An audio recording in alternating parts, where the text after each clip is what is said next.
fraternity, distinguished guests, ladies and gentlemen, Your Excellency, before I make my remarks on this very auspicious occasion, let me at the outset express my sincere gratitude to Your Excellency for my redeployment to the Ministry of Defense. As the CDF has said, indeed, this is my maiden speech.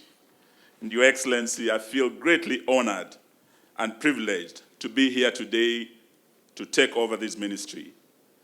Today, being my first public function in this ministry, I also take this opportunity to assure you of my commitment to develop, shape, and implement defense policies with the support of the Defense Council and the senior civilian component that will not only focus on national peace, development, and stability, but also safeguard Kenya's national interests that go beyond our borders. Your Excellency, we are today celebrating the 10th anniversary of the Kenya Defense Forces Day. While the 14th of October is remembered for the launch of Operation Linda Inchi, it must be noted that the contribution of Kenya in the region in terms of resolution of conflicts quantified to the dollar has no match, either in the African Union or the UN peace support operations.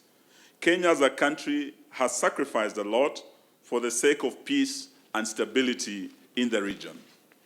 Our defenders are gathered here today to celebrate and remember the men and women who are willing to give their lives for the freedom and security that the nation enjoys with abundance, yet we never give much thought about it. We appreciate their resolute commitment to defend our republic and to squarely face new dangers. And today, we remember not just those who are our heroes and heroines, who they were and who they are, but also the legacy they shared. I am truly honored to be associated with this band of the great. Your Excellency, we take comfort in knowing that the tide of war is receding. The troop contribution and those countries that have contributed to the African mission in Somalia, AMISOM, Kenya being one of them, has played their part. The light of a secure peace can be seen in the distance in Somalia. This decade of war has made us learn many lessons, and this long war will at one time come to a responsible end.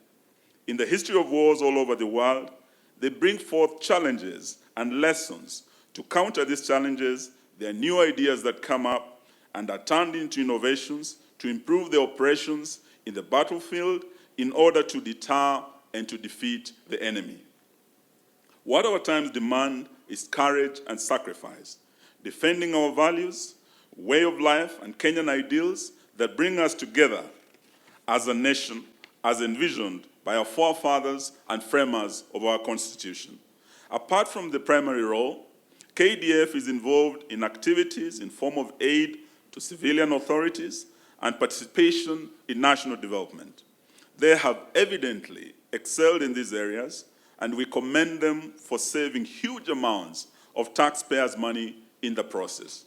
Your Excellency, allow me to appreciate the services rendered by my predecessors, Ambassador Dr. Monica Juma, who's here with us, Ambassador Rachel Mamo, and all those who have been at the helm at the Ministry of Defense and the Kenya Defense Forces for their unmatched stewardship of seeing men and women in uniform navigate through ever-changing security landscape on account of the complex, emerging, and re-emerging threats.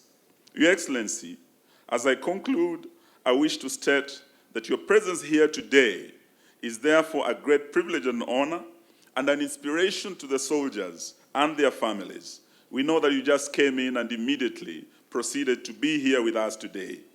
Our defense forces shall continue to defend and protect our sovereignty and territorial integrity, and as a ministry, we have also embraced a whole-of-government approach on security and development issues to enable us meet our national goals and objectives. And Your Excellency,